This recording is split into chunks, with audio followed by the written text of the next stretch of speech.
Right, this is my roundup concerning the lightweight title match between Sean Shirk and BJ Penn.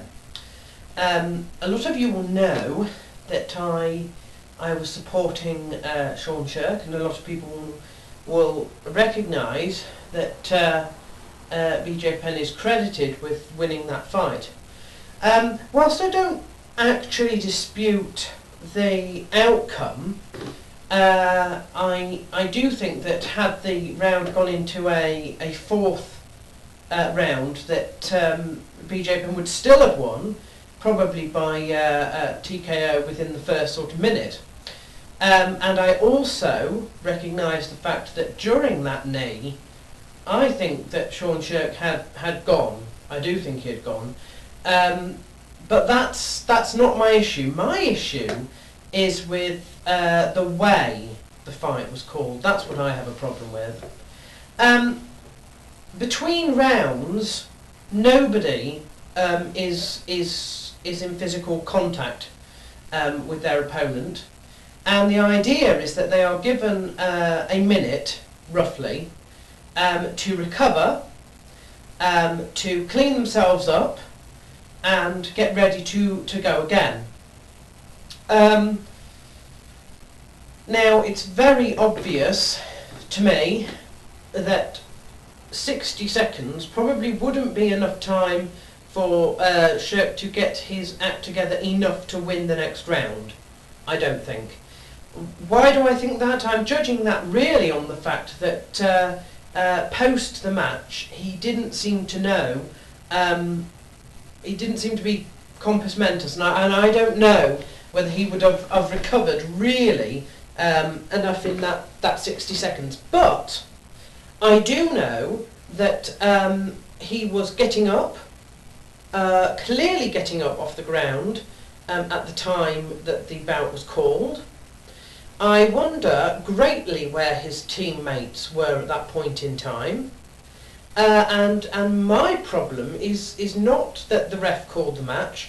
My problem is that you cannot rule out that BJ Penn didn't have an influence on the match. In no way, shape or form is it permissible for a fighter to decide when the match is over.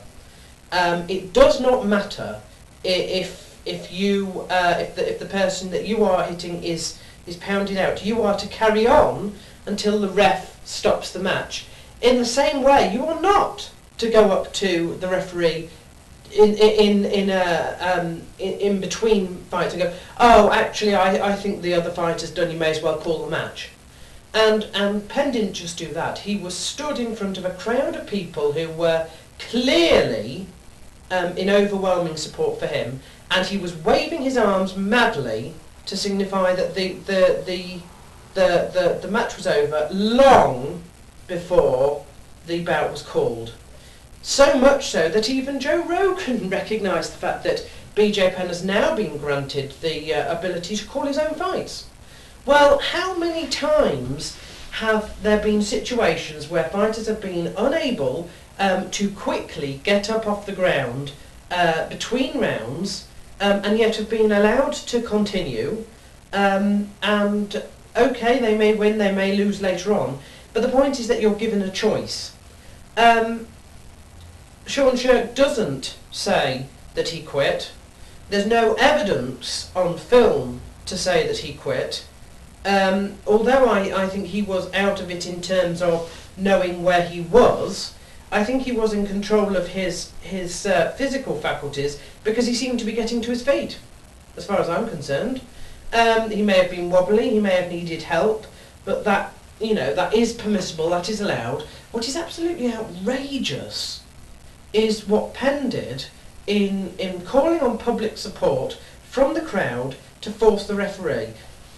Think of it another way. Supposing the referee had decided not to call a halt to the contest, okay? Supposing the referee had gone up to Penn and said, put your arms down, go back to your corner, let me go to Shirk and sort this out. And supposing the fight had then gone on, we would have a lot of calls on the internet right now about the UFC not being into fighter safety. Shirk forced the referee to take action or be seen to ignore fighter safety. Now, I do think that the ref could have called the match before the end of the bell, but he didn't. Okay, he didn't. And it does happen. People cheat, and the referee doesn't spot it, and it carries on. People get knocked out, and the referee doesn't spot it, and the bout carries on. That's just the way it goes. Now, the referee did call the match, so you can't really contest that it was an illegitimate win in that respect. But you can say that the way that fight was finished shows just how low BJ Penn will go, to be totally honest. And I think, having seen the evidence myself, that's the conclusion that I draw. Now, had BJ Penn done nothing at that point in time, had he gone back to his corner and the referee had stopped the match during the rounds at that point, I would be okay with it. My problem is not that the ref called the bout at that point. My problem is that BJ Penn intervened when he shouldn't have. And we will never know if that truly affected the referee or not. I think it probably did, because he was pretty open about it, and he did have the support of the fans, and it's a sort of public opinion situation where he forced the ref to act. If the ref didn't act, he would probably be subject to trouble and a lot of controversy over fighter safety, and Penn knows that is the foremost thing. But it just happened to work in his favour this time. I can't help thinking that people would think very differently had Matt Hughes gone up to the ref during his second fight with Penn, when after the submission hold, Penn struggled to get up from the ground for a while, and went to the ref and just said, oh, may as well call the match because it's all over. Now, in the next round, it was all over, and it was ended pretty quickly at that point. But the point is that Penn had that chance to recover and carry on with the fight, and it was stopped. Before he had anything too bad. I think he'd already broken his rib by that point. I do think he's a liar. I do think he's a manipulator, and I do think that it was outrageous what he did. I also think that anybody else doing it wouldn't get away with it. And I think this shows a little bit about, you're beginning to get to the point now where you've got mob justice, haven't you, really? And you need to be careful if you are fighting Penn and the fans are on his side, and he sees an opening that he can use to force the referee into a premature stoppage. And I think now that he thinks that's legitimised himself. Why Shirk chose to stand, I don't think he was frightened of the ground game. I think that he chose to stand because the one thing he didn't want to do under any circumstances was be submitted, because that is far more of a violation than any sort of TKO, knockout or stoppage. I do think that Shirk's combinations were better than Penn's jab. Penn, that was all Penn had.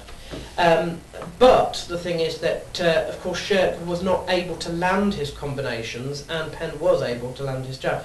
Half of that may have been just because he had a shorter reach, he was a smaller person, and he was primarily a wrestler. Well, surprise, surprise. So I'm not happy with that, and I am not apologetic in my views, to be totally honest, and they are not going to be views that change, and it will be always something that I mention when we talk about Penn's first defence.